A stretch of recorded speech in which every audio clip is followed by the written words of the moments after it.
El contexto de este devocional es Génesis 33, 1 al 20. Jacob levantó la vista y vio que Esaú venía acompañado de 400 hombres. Entonces repartió a los niños entre Lea y Raquel y las dos siervas. Puso primero a las siervas y sus niños, luego a Lea y sus niños, y por último a Raquel y a José.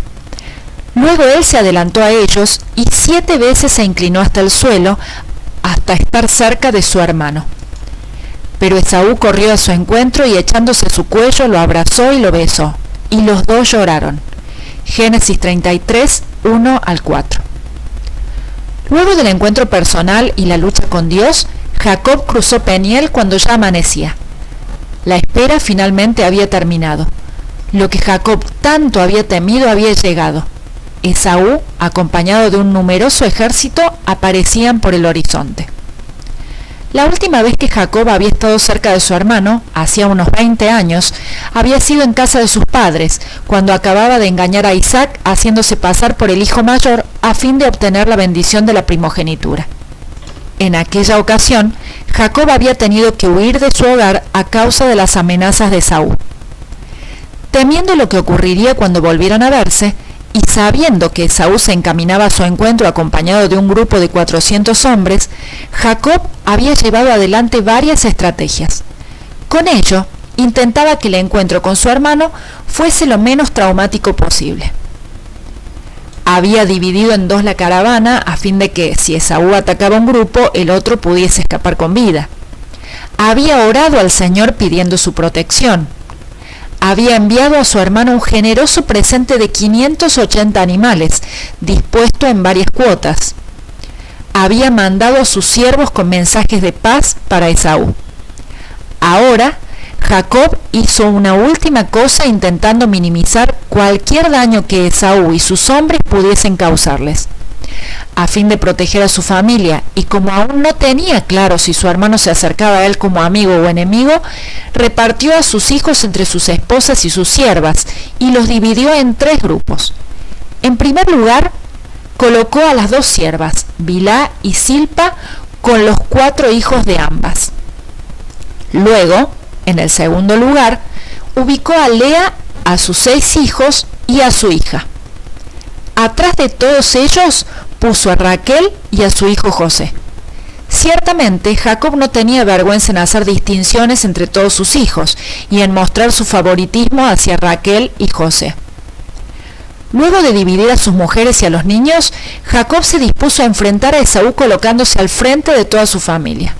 Él no evitó el encuentro, y aunque no estaba en la plenitud de su fuerza física, porque luego de la lucha con Dios cojeaba, se adelantó a todos ellos.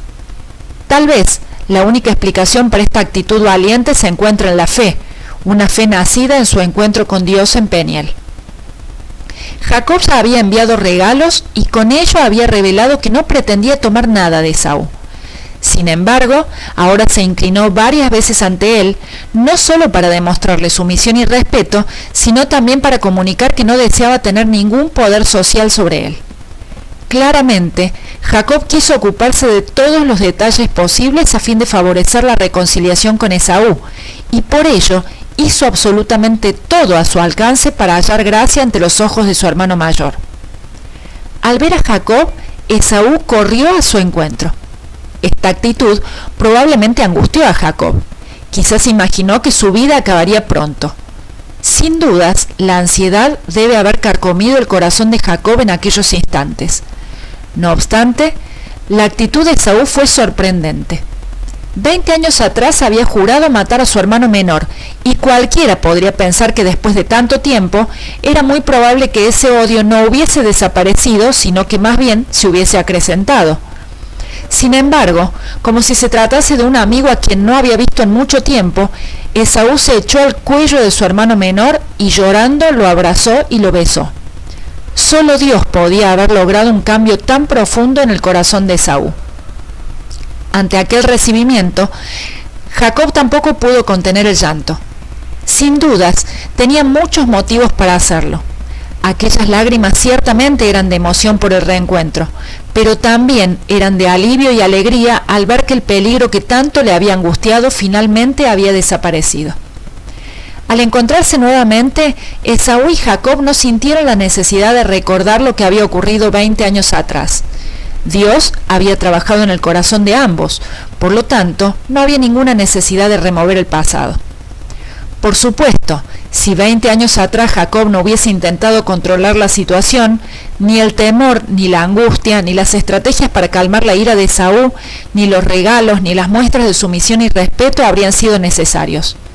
Al bendecirlo, su padre Isaac había dicho: que te sirvan los pueblos, que las naciones se inclinen ante ti. Conviértete en señor de tus hermanos y que ante ti se inclinen los hijos de tu madre. Génesis 27:29. Esta bendición se habría cumplido mucho tiempo antes. Sin embargo, en el pasado, Jacob había querido hacer las cosas a su manera y ahora estaba pagando las consecuencias. Cuando tratamos de acomodar la voluntad de Dios a lo que consideramos que nos conviene más, o cuando en nuestra incredulidad nos protegemos con recursos y sabiduría meramente humanos, es común que terminemos sufriendo. Recuerda, Dios no necesita que peques para ayudarle a lograr su propósito en tu vida.